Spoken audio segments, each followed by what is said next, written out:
can we stop doing podcasts? Can we wait till we get to training camp? Can we just wait till we see Tua throw the ball to Tyreek cleanly with actual defenders out on the field? Look, I love when teammates have each other's back. You should. It's great. But this is building the pressure, and it's mounting. And here we are in mid-July talking about Tua again. And look, we could sit here all day long and figure out a breakdown and analyze, is he actually going to be good? Is he good? Is he the future? None of us know yet.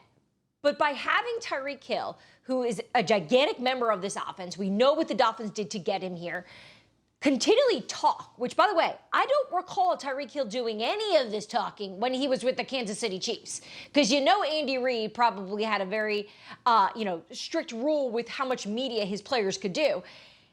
All this is doing is just creating and putting more pressure on Tua, who has pretty much, all the pressure in the world on him this season. Yeah, I mean, that was Tyreek Hill on his own podcast, so he's not being asked hard-hitting questions. He's just raising this all on his own. And, Lewis, it is a fascinating scenario. But the very first thing he said is, we give up on quarterbacks after 2 or 3 years if they're first-round picks.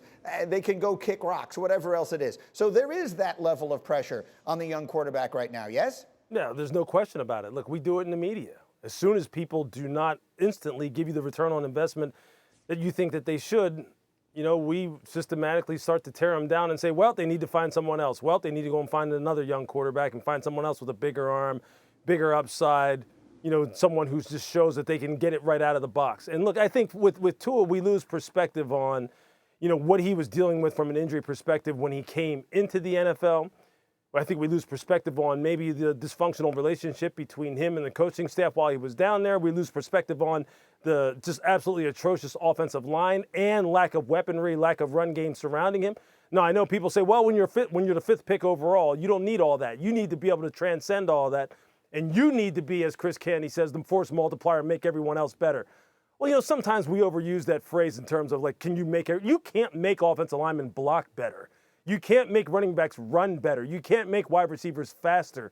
And I'm not saying that some of the onus isn't on him, but I'm telling you, this football team right now, I will say this, though. This football team, with the additions that they made on the offensive line, starting with Teron Armstead, Connor Williams at offensive center, with Jalen Waddle, with Tyreek, there's no question that this is a lot of pressure on this young man this year, and they are adding to it. But look, that's just the way it goes in the NFL when you're the fifth pick of the first round. Yeah. How do you see it, Canty? I see it the same way that Lewis does. The organization has eliminated all the excuses as to why Tua can't get it done. But to Diana's point about teammates putting pressure on him, look, there's going to be internal and external pressure based on the expectations that the Dolphins have. And if Tua folds under that, then he ain't your guy anyway. So I don't have a problem with Tyreek Hill coming out and stating the obvious, because the reality is the Dolphins have not one but 2 first-round draft picks next year in a quarterback-rich draft. As many as 6 guys going in the first round is what's being projected. So, yeah, Tua better get it done, and if he doesn't get it done, then he's going to be out of a job, and Chris Grier ain't going to be that far behind him, because guess what? Chris Grier is the GM that passed on Justin Herbert in order to draft Tua with the 5th overall pick 3 years ago. Go ahead, Lewis. And how about this? Maybe, just maybe, Tyreek and Jalen are telling the truth. Maybe they do really like what they see. Mm-hmm. This guy was the 5th pick of the first round, okay? He was lighting it up down in Alabama and throwing the football, and we were all sitting there going, man, this kid can play. Okay, so it's not like all of a sudden we're talking about some bum or some scrub who all of a sudden just duped his way into the top 5, into being a top 5 pick in the first round. He earned that. He deserved being drafted where he got drafted. Now, what happens is when you have a guy like Justin Herbert who gets thrown into the fire out there, in L.A.